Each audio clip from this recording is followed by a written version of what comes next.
Yo, old head hoopers. Welcome to another episode of Old Head Hoops. My name is Clay, and I just thought I'd do a quick little intro video just to let you know what's coming up today. You have tuned in to Either Ors, otherwise renamed as Old School versus New School. In this episode, we will be breaking down 3 different pairs of players, one from the older generation, our generation, either playing in the 80s or 90s, and comparing them to a player who is either currently playing or has very recently retired, so at least separated by one generation.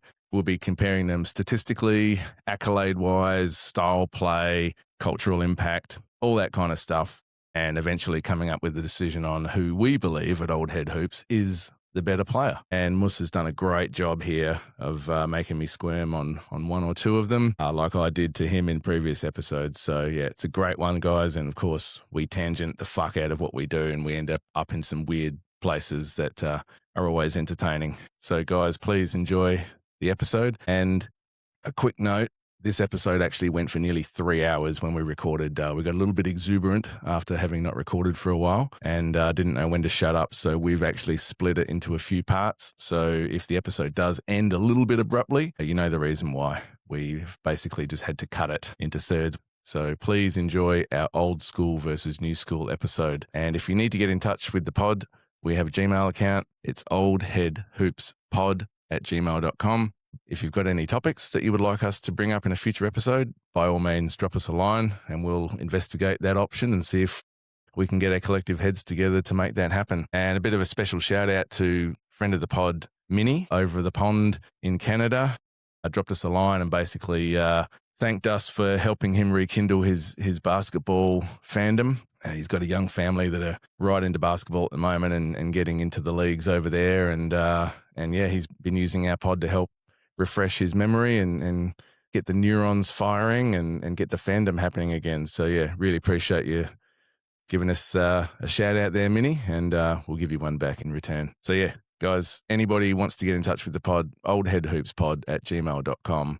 And if you're watching us on YouTube and you haven't yet liked or subscribed to our channel, please hit that subscribe button. We've got over 400 subscribers now, but we are creeping toward that magical 1,000 mark. We need to get this out there, guys, and the only way to do that is to like, subscribe, comment, tell your friends, anybody who likes hoops or retro hoops or just a couple of old boys talking shit. Get onto it, guys. All right, enjoy the episode, Old School versus New School. Every so often, an event comes along so rare that it shocks us to our very core, combining entertainment, intricate knowledge, charisma, and devilishly good looks. Boring! Man, shut up and talk hoops.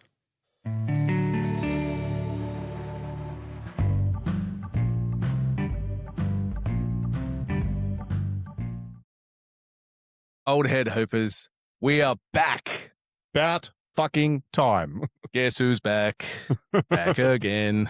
Bro, it has been too long. We've Too long. Yeah, I love this channel, and we've gone 2 months without recording. Has it been that long? Yeah, and it's been a big whack out of my life. Like, I'm just so used to my days being filled with editing and and finding fucking stats and finding Life has no meaning without the pod, bro. It doesn't. It really doesn't. Sorry, family. You don't mean anything anymore. Well, maybe just on a second tier. Yeah, tier 2. It's not bad being a tier 2 also. Well, you know. But yeah, had a lot of issues in my private life, but fuck life, by the way. Life should not get in the way, right? Yeah, no, fuck life, fuck life. You've got to prioritize. And ultimately, that's kind of the place that I came to with all of this, because I could have used some excuses, again, legitimate excuses, but I just had a bit of a mental reset recently, and I'm like, you know what? Yes, there is shit going on, but there's always shit going on some level. True. And I just need to keep doing the things that I love to do. And 100%. And the things that make my life tick in the way that I like them to tick. And yeah, because the thing is, you can be there for other people, but if you're not doing the things that make you happy, you're the one who suffers. Yeah. Yeah, 100%. And me and Tara have just kind of been, just like hovering on this holding pattern, just waiting for things to sort themselves out. And then I'm like, you know what? Fuck it. Let's just get back to life. We let the house run down to disarray, and my career was taking some bullets as well. And I hadn't been taking care of my health and my fitness. And I'm like, you know what? That's it. Right. Hang on. Hard reset from this point on. So I said to Tara, right, when this plane lands, I've got a list of shit that I want to do that I've been neglecting for a few months. All right. And I've just been bang into the garden, doing shit around the house. We've had a couple of barbecues, which I haven't even pulled the barbecue out for months.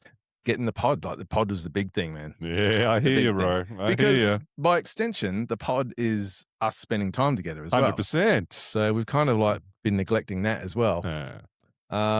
So I'm fucking pumped. Like when that plane landed, I was just like fucking let's get this fucking pod going. And I'm like, do I remember how to talk about basketball anymore? And then you start like because we've been off the mic for a couple of months, like does it feel like it's fresh? Yeah. I'm not saying that I was getting nervous, but I was like, do I really know enough about the NBA to talk? And then I was just like... And in your defense, this pod's not necessarily about how much we know about the NBA either. No. But we do need to be able to show our knowledge. 100%, man. There's much better credentialed people out there to be educating you on the fucking NBA. Not as cool as us, though. No, not no. as cool as us. And they don't have their own T-shirts. 100%. So yeah, fuck you, Windy. Not you, Bill. We love you, Bill Simmons. And we love you, Road. We do love Road. Yes. All right. So today we have the revenge match of the either or.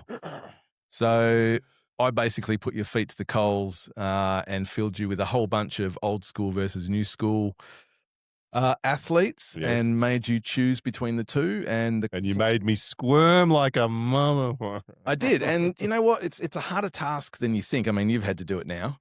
But it is really hard to line two people up.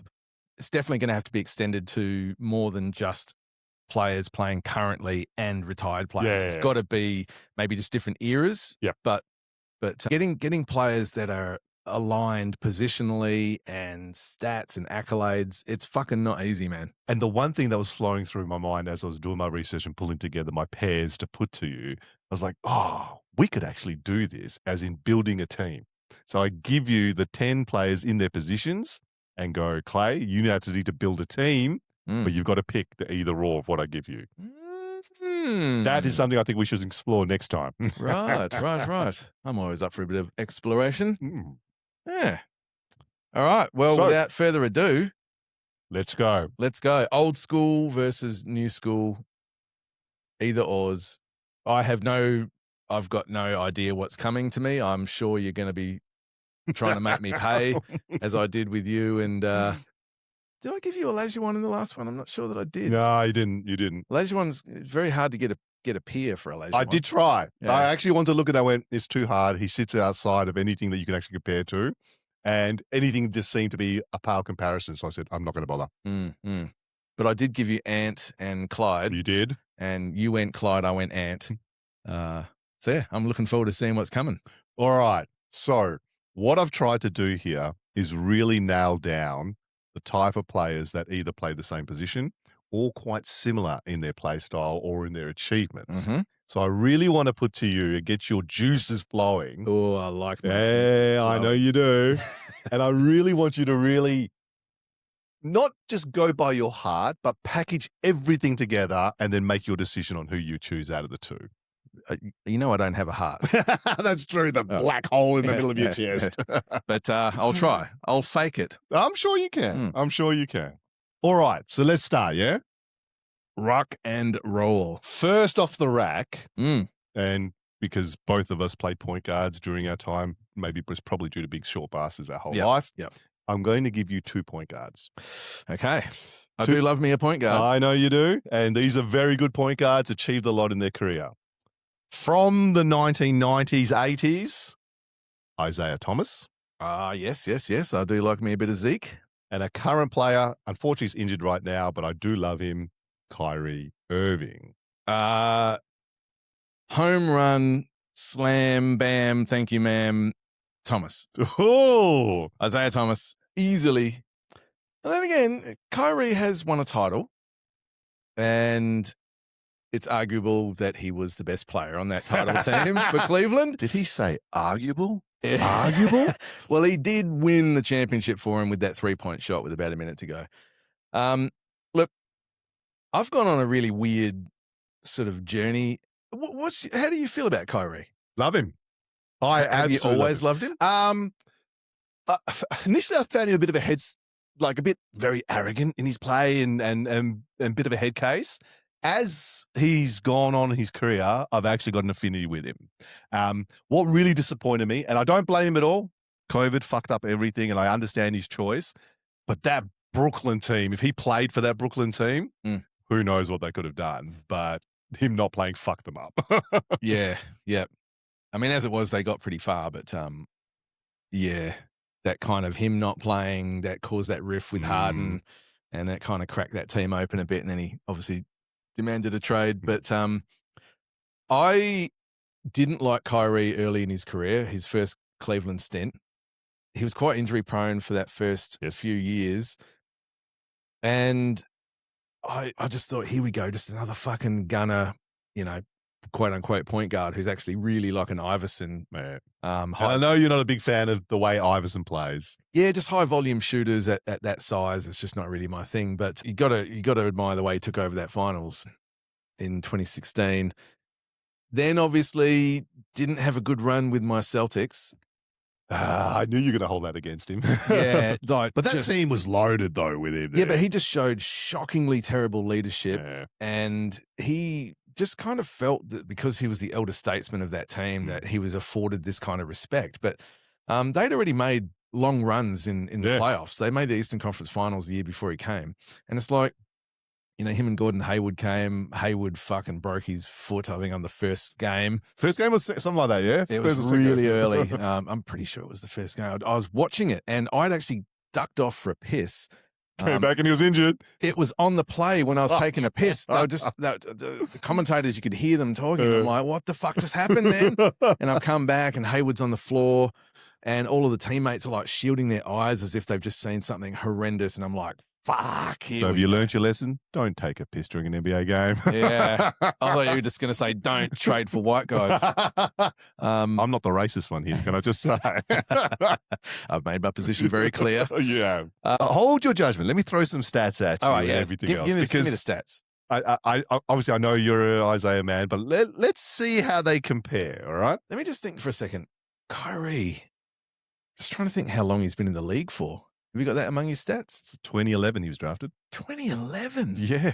Fuck. I know. God damn. That's 15 years. Yeah, he's getting there. Jesus Christ. All right, hit me with it. All right, so we're going to start with Isiah. So drafted second overall, 1981 NBA draft. Played his whole career with the Detroit Pistons. I do like that, one-team players. Led the Bad Boys, as we know. And I do love the Bad Boys, so I'll put that out there. I love the way they played. He was the leader of that team. And that team needed a real prick of a man to lead them, and I think he slotted into that really well. They had several pricks, but yeah. But he was the main prick. He was the biggest prick. So career stats, Isiah Thomas. Just over 19 points per game, 9.3 assists per game, 3.5 rebounds, about 2 steals, and played 979 games, all for Detroit.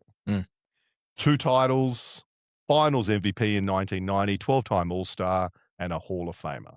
And they most probably should have won another one along the way too. So he led that team really well. His career best year, 22.9, 13.9 assists per game. Yeah, never thought he got that high. Yeah, 84-85. Wow. NBA record at the time. So no one had averaged that many assists a game. Yeah, right.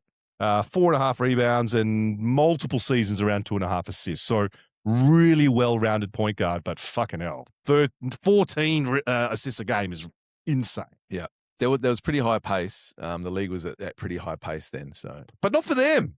Detroit didn't play that super fast pace, you know? So for him to be able to do, and this is going back to... I never thought he had a passing year like that. 84-85. Jordan's rookie year. Yeah. And the two of them butted heads a lot. They did. Well, and I mean, we've spoken about this in previous pods. Isiah Thomas not getting on the dream team really hurt his long-term legacy, I feel. Absolutely. I don't care what anybody says. If you want to come at me, fucking come at me. He is not a better player than John Stockton. I don't give a fuck what anybody says. he is a better player than John Stockton. He's a better player than Chris Mullin. And I mean, we're not talking positionally, right? Is he a better point guard than John Stockton? Yeah, I think so. Okay. Yeah, because John Stockton could not give you that scoring. No. And take over the game that way. John Stockton was not a closer. He had to have teammates on his team that he could get the ball to. He was not a closer. True. Agreed. Now, look, he has had a few big shots. The one against Houston. Yeah, I was going to say predominantly against Houston. And he could shoot. And if he wanted to shoot, like he had a percentage, he would have been a great shooter if he wanted to, but he just never had that makeup. Thomas was a killer. Yeah. And he could kill you in multiple ways. He had so many different prongs of attack to get you. Let me throw this at you then.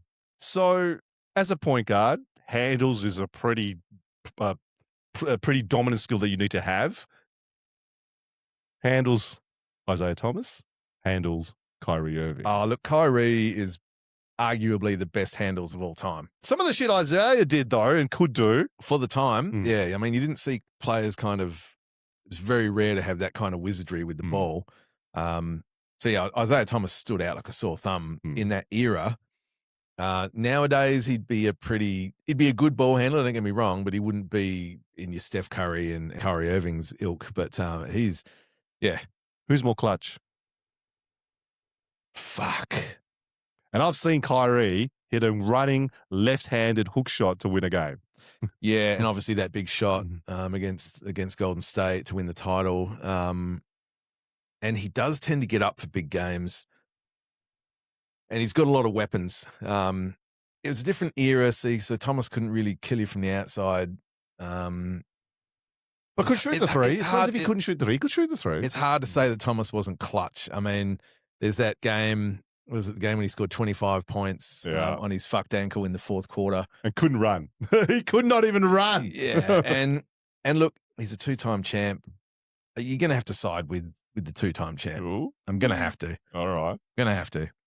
Well, he had made 3 first teams All-NBA between 84 and 86 and 2 second teams, 93 and 87, and inducted into the Hall of Fame in 2000. So he's only a 5-time All-NBA. Wow. I wonder, in the East, I wonder who's taking his spot. Oh, no, All-NBA is the whole league. Oh, it was Magic Johnson then would have taken it from him. Yeah. So, let's go Kyrie. I still haven't made a decision. No. Well, you kind of came out of the blocks really hard. I came out hard. But let's give you the counter argument. So, Kyrie Irving drafted number 1. 2011 NBA draft, played for the Cleveland Cavaliers between 11 and 17, Boston Celtics for 2 years in 17 to 19, Brooklyn Nets 19 to 20. That's 4 years he was there to 23. Fuck. Obviously, one season totally gone, wiped out, but yeah. And now he's at the Dallas Mavericks. One of the most skilled ball handlers in the NBA, 9-time All-Star, 2014 All-Star Game MVP. I don't know if they're still playing it. No, that was actually quite a competitive game, I think, the 14 game.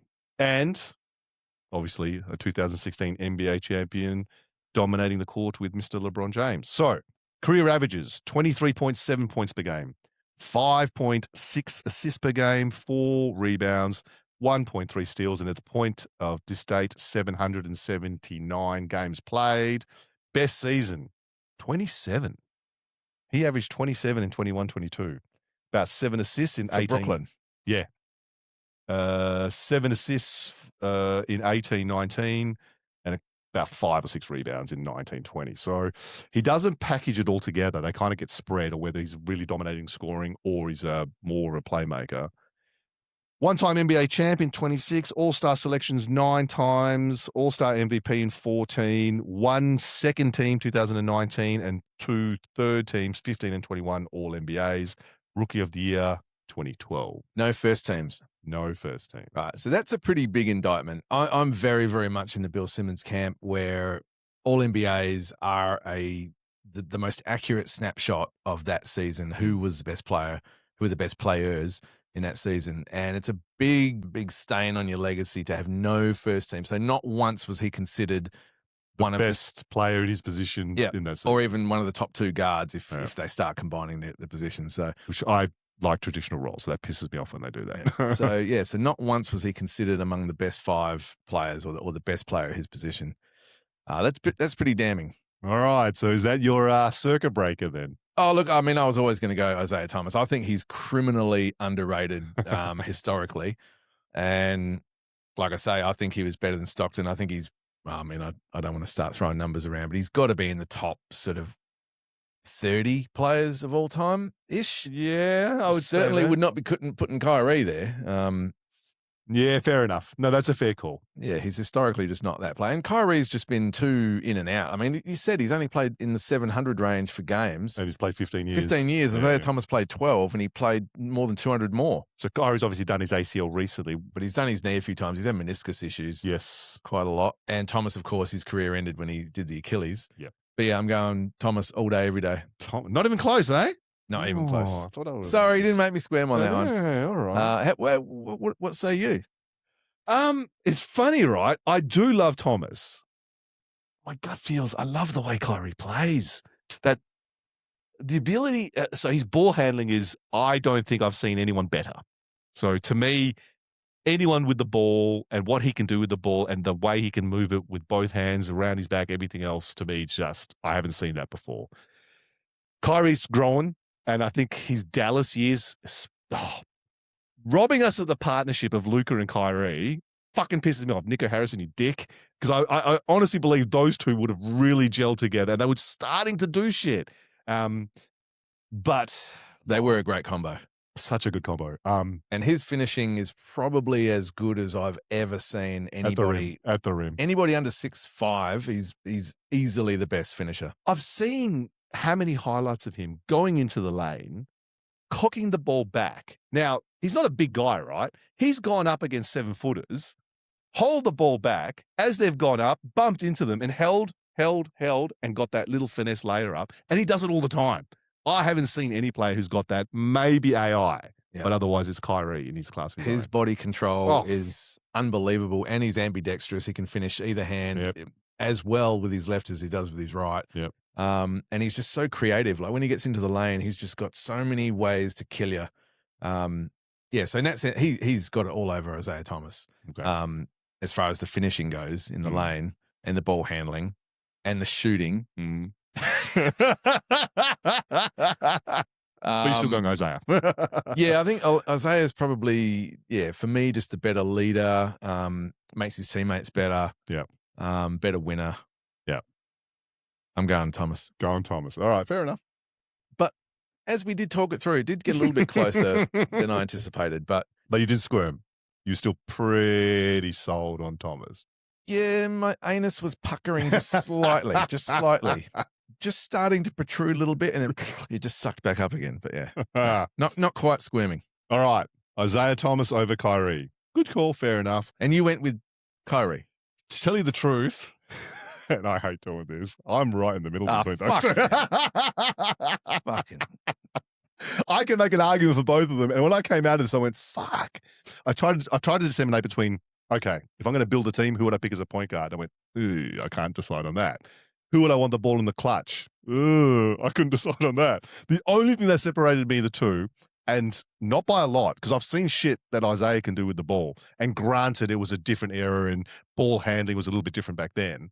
But it's only by a smidgen that Kyrie's a better shooter, because I reckon if three-point shooting was a thing back in that day, Isiah would have launched a shitload of them too. So between the two, to me, it's not day and night. It is fucking close. But yeah, Isiah. Done. All right. Next one. Gimme. The human highlight film, Dominique Wilkins. Ooh, I love Dominique. And Vinsanity, Vince Carter. All right.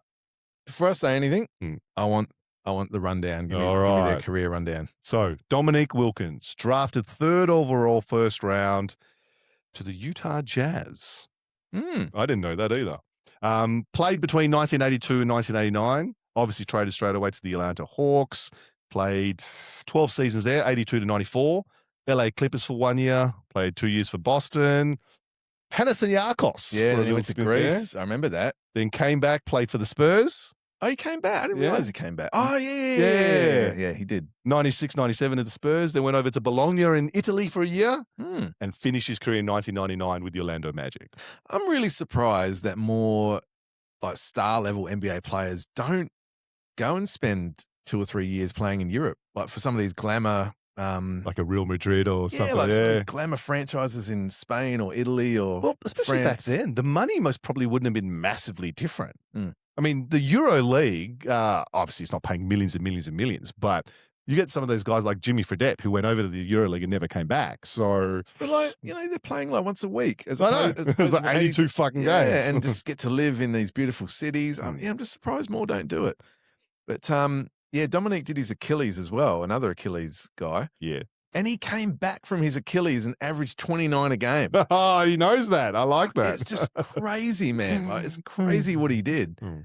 Yeah, man, I love Dominique. And one of the big questions I've always had about Dominique, always, that was the same draft as Worthy. Yep. And imagine if the Lakers had taken Dominique Wilkins. Yeah, but James Worthy coming out of college, though, it was most probably a no-brainer. And the thing that makes that argument really difficult is because if you look at Dominique and Worthy side by side and their stats and the accolades, Dominique looks like a better player. Yeah. But he had the green light and he was the number one guy everywhere he went. Worthy was playing with Magic and Kareem. Yeah. So he was a third option the whole time. I don't think he ever got the chance to really, explode the way he could have, the way his talent could have dictated. But it's an interesting what if. So, points. Career statistics, 24.8 over his career. Dominique. Yeah, that's fucking crazy. Even with the tail end. Yeah. 6.7 rebounds, 2 assists, 2.5 assists a game, 46% field goal shooting over his whole career. Not bad. This is interesting. I thought he was a better three-point shooter than this. 31.9. Serviceable, but not great. Best career year, 30.7 in 87-88 he was averaging. About 8 rebounds a game, pretty much across the whole 80s. 4 assists a game, pretty much from the early 90s. 9-time All-Star, 86-94, didn't miss one. All-NBA, 1 first-team selection, 4 second teams, 2 third teams. Scoring champ in 1986. I did not know that. I know he's a volume shooter and volume scorer, but I did not realize. That was the year Jordan broke his foot. Yeah, it was. Yeah. And he only came back for a few games. He was on a minutes restriction. Correct. Until the playoffs came along and he blew that shit. Yeah. Scoring champ in 86, slam dunk contest, 2-time champion, 85 and 90. Hall of Fame in 2006, member of the 75th anniversary team, 2021. So that was the Human Highlight film. Now, was probably his heir apparent, Vinsanity Carter, drafted 5th overall, 1998 draft.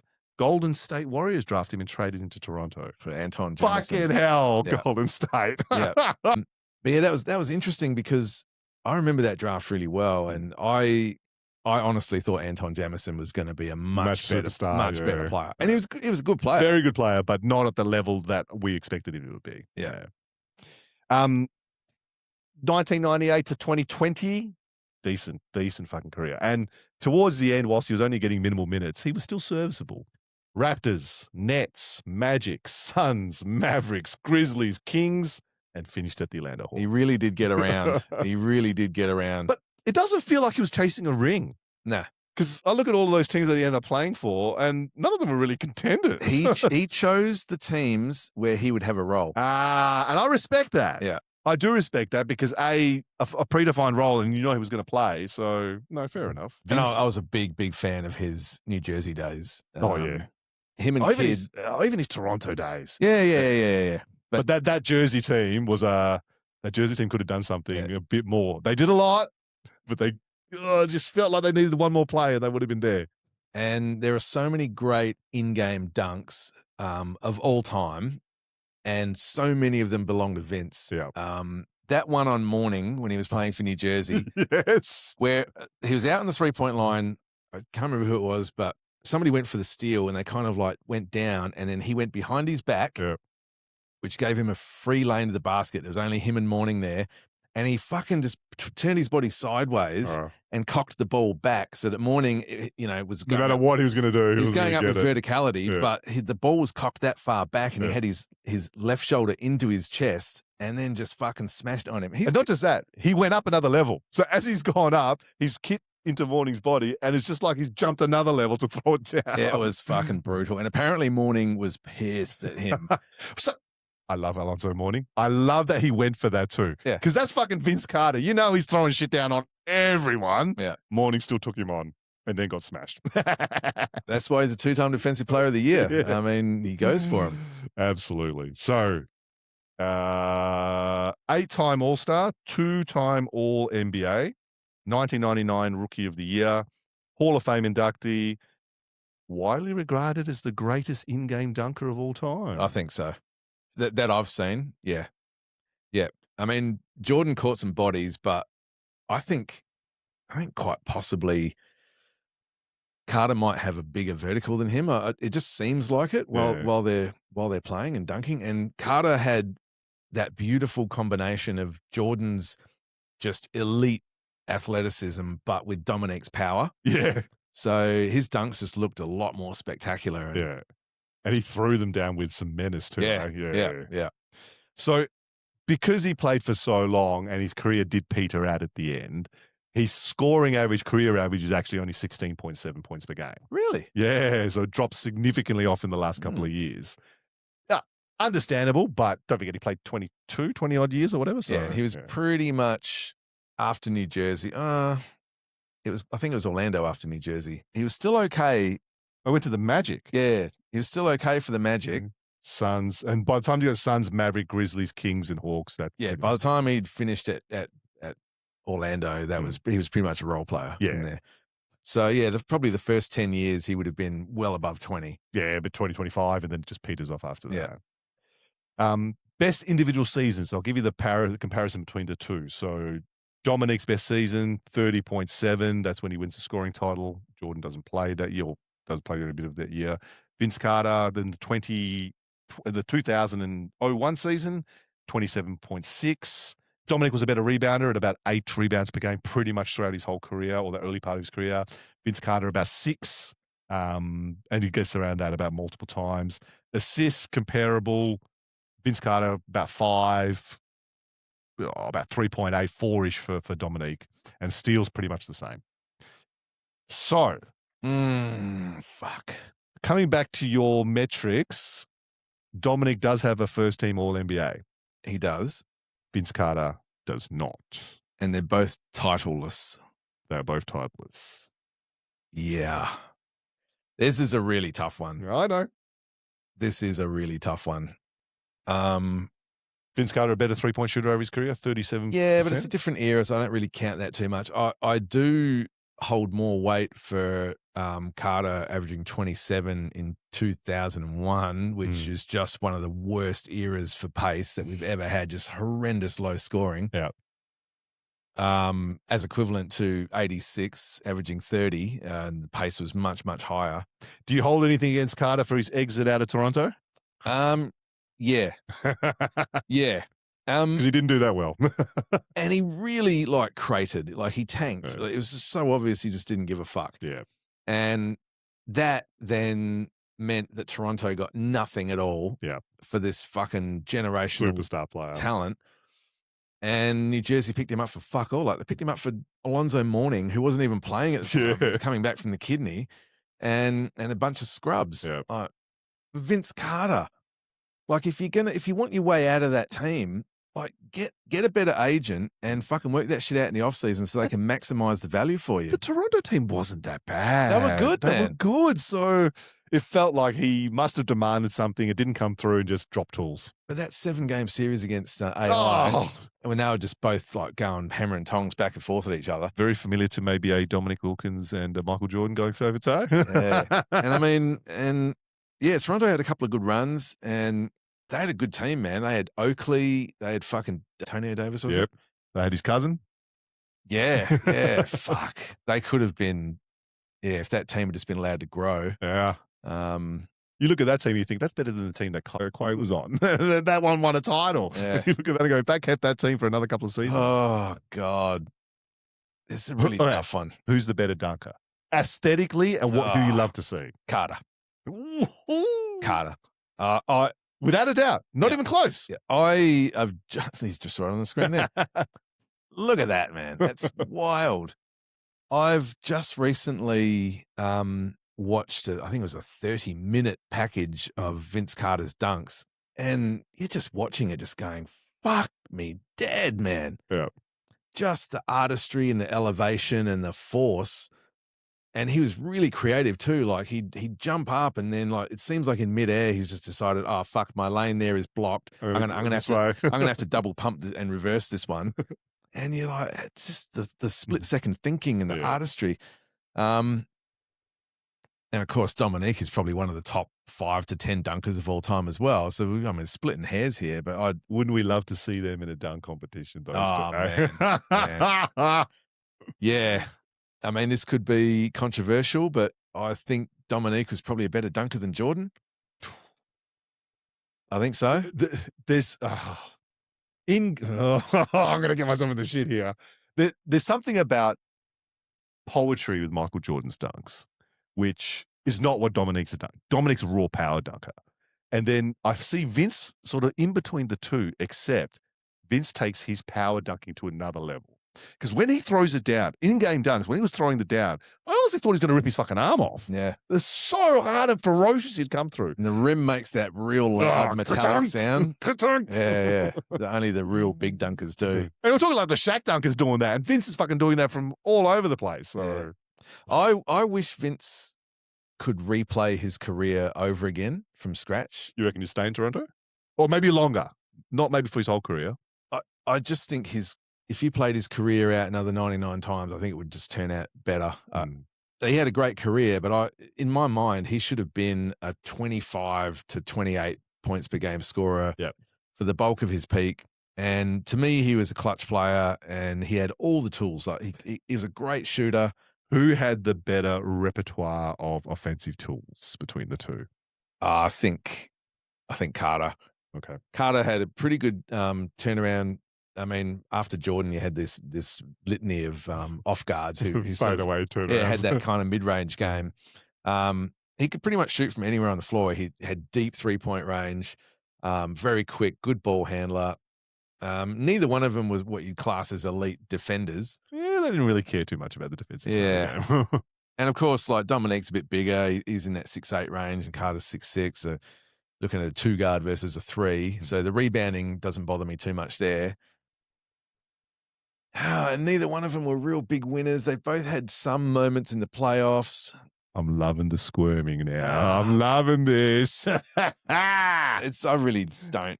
Because I've recently had a bit of a resurgence with Carter. Oh, the perfect time to bring him on then. Yeah, because like, I don't know, with all the stuff we've been doing for our pod, I've just kind of had to look at players a bit more deeply. And then I just end up on some rabbit holes on YouTube and I'm just like, fuck, man, he was a lot better than I remember. And then I go through and I look at the New Jersey stats and him and Kidd together were just fucking awesome. And, that was a good team. That was a very good team. And Dominique, you can't really hold it against him because he didn't really have a lot of help in Atlanta.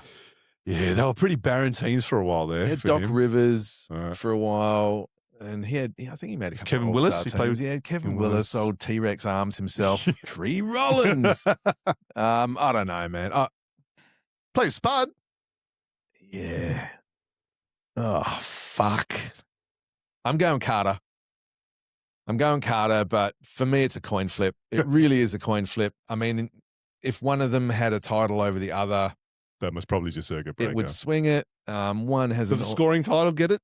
The Dominique? Not really. Okay. Nah, because that's kind of what he was. He was just an elite fucking scorer. A bucket getter. Yeah. And that's kind of got an asterisk on it anyway that season because Jordan wasn't playing. I've got to go Carter. I think he was more well-rounded as a scorer. He was more electrifying. But you couldn't get 2 more similar players, I don't think. Thank you. Yeah, you did well. I did well on that one, eh? What say you? It's hard when you've done the research, right? Because honestly, there was no clear one, but I tend to lean towards Carter just because the in-game dunks, they were just ferocious all the time, and they've been iconic dunks that I've seen across the time. Not to say that Dominic didn't have the same, but I just saw more of Carter, so I appreciate that a bit more. I think his game to me was a lot more aesthetic as well. when Carter got hot, there wasn't many players that were better to watch than him because he was just doing it from everywhere. Yeah. Everywhere. He was the typical heat check guy. When he got hot, he was on fire. Everything would fucking go in for that period of time. He was just shooting the ball. Yeah. And in that era, like the 2000s, early 2000s, people weren't shooting a lot of threes and they weren't shooting deep threes, but he was consistently like a foot or two behind the line. Yeah, give me Carter. And he was, I think, probably more of a cultural phenomenon as well. Mm-hmm. Like he made Toronto, he put Toronto on the map. He did. I'm not sure what Toronto would have been if not for Carter. And if you ever listen to, they used to be called the Starters, but the Starters who became No Dunks, the great podcast. Yeah. They're Canadian, or two of their main guys are Canadian, three of their main guys. Oh, so their new pod's now called No Dunks. No Dunks, yeah. They've been No Dunks for a while. They were the Starters while they were on NBA TV. They had the TV show and the pod was all in one. And then they didn't get their TV contract renewed by NBA TV. Yeah. And then they went off solo. And did their thing. And that's called No Dunks. They were part of the Athletic network. Yeah, okay. And now they're part of iHeartRadio. But yeah, I've been listening to No Dunks for nearly 20 years, I guess. So what's their take on Carter? Is it love or hate? They love now. Yeah, but they obviously weren't fans. And like I say to you, and the main gripe is that because he fucking bitched his way out of that season, and I think he got down to about 16 points a game when he started whinging and bitching to get out, he just tanked his trade value. Yeah. So he not only did he hurt the team that season, but he hurt their future by what he did. Yeah. Because they could have got a haul for him, and they got fuck all. And then there's a lottery team. It's funny because, I mean, you look at who's looking there trying to get out now, and Giannis is probably the good example of that. And you're right. I know we had the conversation. I said, nah, I think Giannis is gone. There was so much talk. And you said, no, it would be the off-season. It will be interesting to see when he comes back and how he's going to play. But I don't see Giannis as a guy who's going to down tools. And I think he feels he'll owe something to Milwaukee to get something out when he does leave. I don't think they'll play him. At all? No, I don't think he'll play. I'm not going to go against you because you're right on this, because I was, swear to God, if he gives a shit about the team and he genuinely wants to stay in Milwaukee. I know we're tangenting here, but their best chance, their only chance of contending with him in their uniform is if they get a top 4 pick. Yeah. That's the only way, because this is pretty much they're threadbare. Yeah, it's widely regarded as a 4-player draft, but if they can somehow luck their way into Boozer or Darren Peterson, Debanza, then we're talking. Or that pick, if they get it, will have immense value. That they can hopefully get a running star who's ready to go. So Giannis has come out and said, yep, I want to win. I want to win another one before I retire, right? He's not going to get that in Milwaukee with the roster currently constructed. But if they do tank and get a pick, how long is he going to give for that pick? He's 34, 35, maybe 3 seasons max, you would think. Yeah, well, and he's getting more and more injury prone now. That's why it doesn't make any sense, no matter which way you split it, for him to come back. If he comes back and plays, they're going to be a better team. They're a 500 team when he plays, and they're the bottom 2 or 3 teams when he doesn't play. Now, fuck, that Damian Lillard trade fucked them up, didn't it? Oh, man. I mean, even when he was healthy, they just didn't click. He's not going to improve his trade value if he comes back. They've just got to tank the season. Yep. No, I hear you. So, let me bring you to the next pair. Ooh. Giannis, the Greek freak. Fuck. What a segue. What a segue. Hey, I planned that. Not. Jeez. What a fucking segue. So, Giannis Antetokounmpo, the Greek freak. B. Dirk Nowitzki. Let that ponder before I start going into their stat. Now, who did I do? I gave you Giannis and KG, was it? Yeah, I think it was. Yeah. Yeah. It was Giannis and KG, and we both went KG. Yeah. And now we're going Giannis and Dirk. I think we're much more in the ballpark here. So much more in the ballpark. So this is one of the ones that they're very different players. Different players, but stature. Stature. And I'll go through their stats, and they are so fucking similar. Yeah. So let me give you the rundown. Giannis drafted 15th overall, first round in 2013 for the Milwaukee Bucks, still playing with them, but unlikely beyond this year. One of the most dominant two-way forces in the NBA era, 2021 NBA champ, finals MVP, 2 times MVP in 19 and 20, defensive player of the year 2020, MVP and defensive player of the year in the same year. 10-time All-Star, 7 All-NBA first-team member, and multiple All-Defensive selections. 7 firsts. Yeah. Fuck me dead. Yeah. Sorry, I got a mouthful of lollies here. But that period when he was MVP, he was the best player in the world. Without a doubt. Best player in the world. And two-way player. You know I love my two-way players. We should put that on a t-shirt. We should. You know I love my two-way players.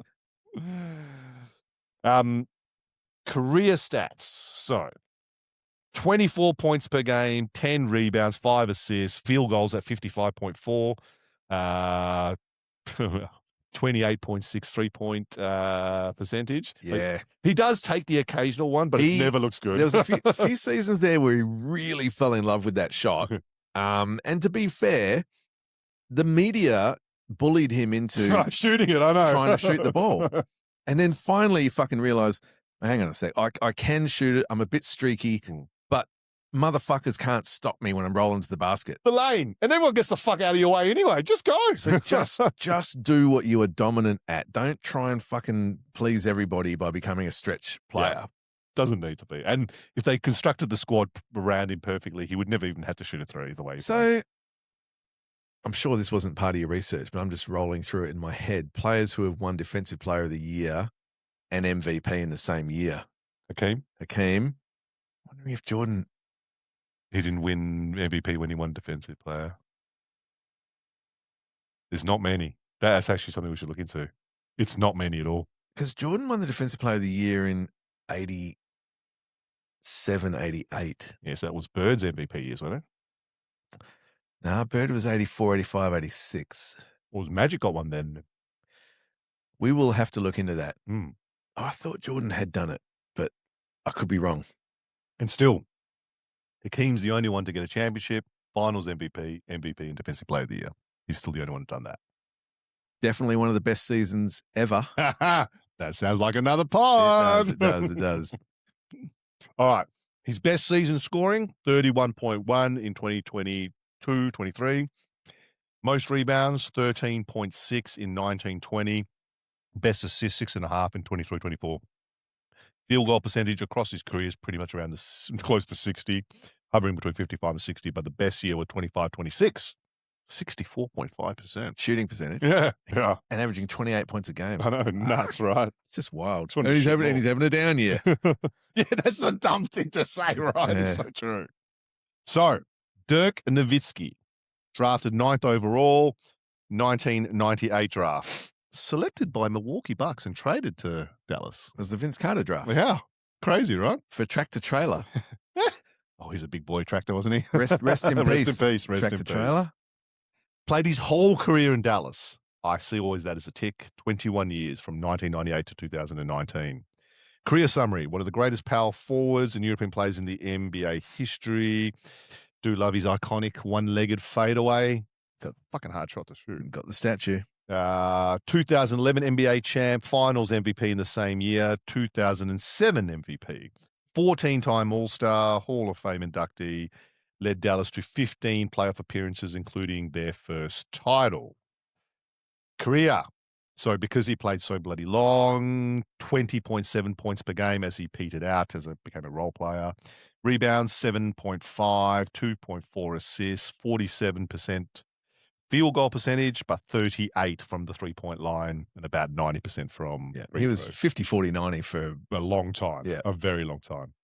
Best scoring season, 26.6, 05-06.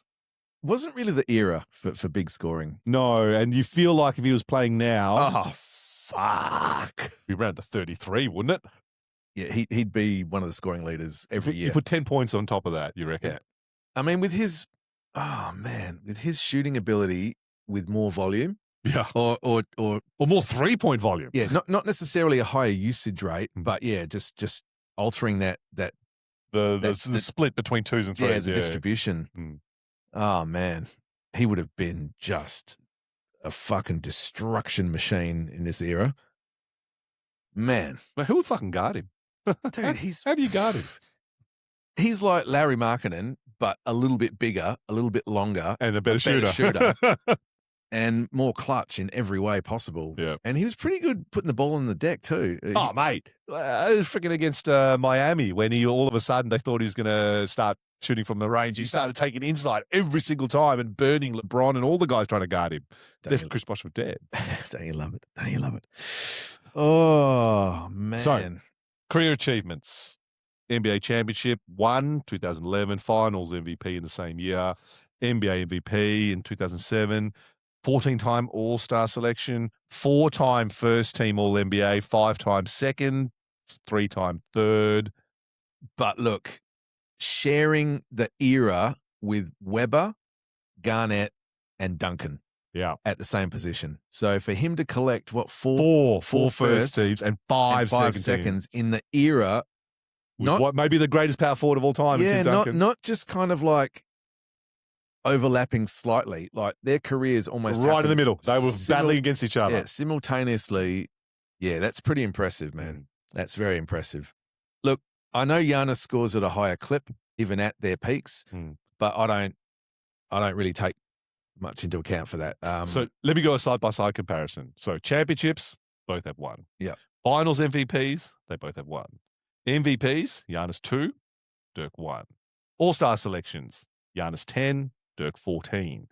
All NBA selections, and this is across first, second, and third teams, Giannis 9, Dirk 12. Career points we've gone through, careers, everything else. So putting aside how they've scored, what they've achieved, as well as their side-by-side comparison. This might have to be... they're different type of players. And this is the funny thing. They are completely different type of players. So I'm going to answer this not as who is the better player. I'm going to answer this as if I were... Is he qualifying his answer? No. Is he giving me a disclaimer? Is he setting this up so that way he can't... Because, listen, who are you talking to anyway? It's just fucking me and you in here. I'm sharing with the world here, and I want to put him, and I want to make him squirm. Come on. All right. Because my head is saying that Giannis is a better player because he has the defense. Who's more clutch? Dirk. Mm-hmm.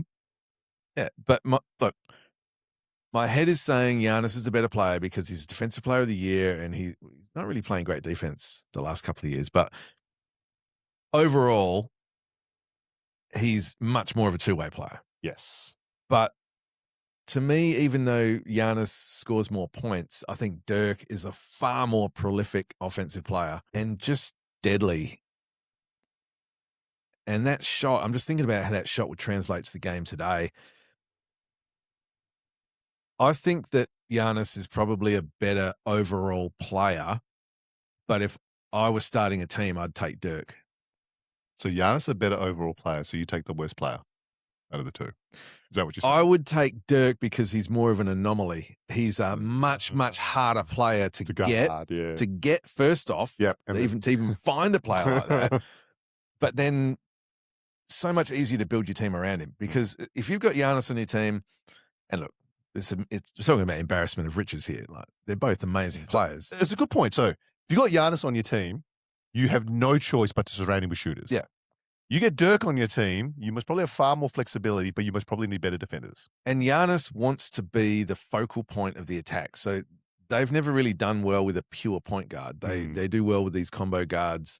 A Chris Middleton type player.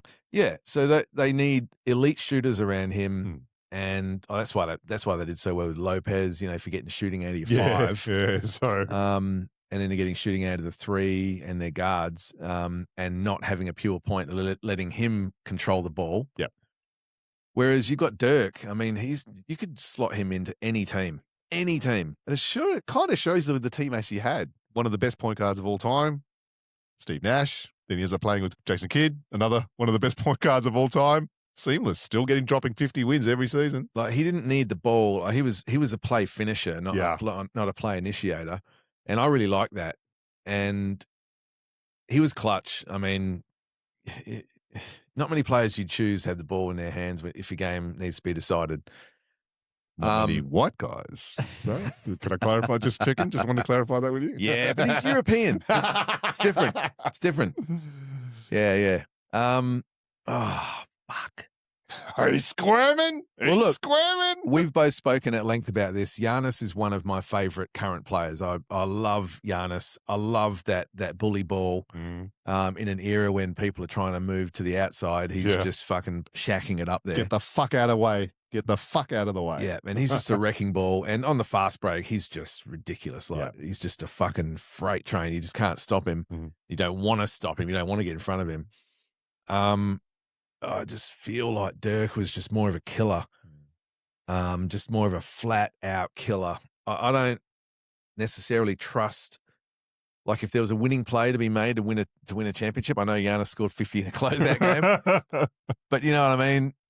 If the game is on the line with one possession. So say 4 seconds to go.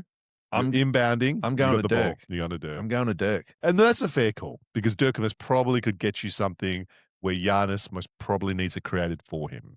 Yeah. Yeah, so it's that close that I have to qualify it. Like, I just have to. I mean, you fucking sat on the fence before. I'm not sitting on the... This is my either ors to you though, motherfucker. I'm not sitting on the fence, man. I'm merely saying that I believe Giannis is probably a better all-round player, but if Put your balls on the line. Yeah, I did. I think Giannis is a better overall player, but if I'm choosing which of these players I want on my team, I'm taking Dirk. You're taking Dirk. Yeah, just because the offense, just enough. It's over the line. Yeah. No, like I said, I wanted to make you squirm. Good choice, though. What say you? I don't think this is my either or, though, isn't it? I'm throwing it to you. Dude, come on. Yeah, actually. The people want to know. I go for Giannis because he's a two-way player. You are so fucking predictable. You are so on brand. Hey, once I've found my lane, I like to stay right where I need to be. That was a tough one, right? Yeah. And two players that I love. Yeah. I just love both of those guys. The old head hoopers, that was the end of part 1 of old school versus new school. Battle of the generations. I hope you guys enjoyed that.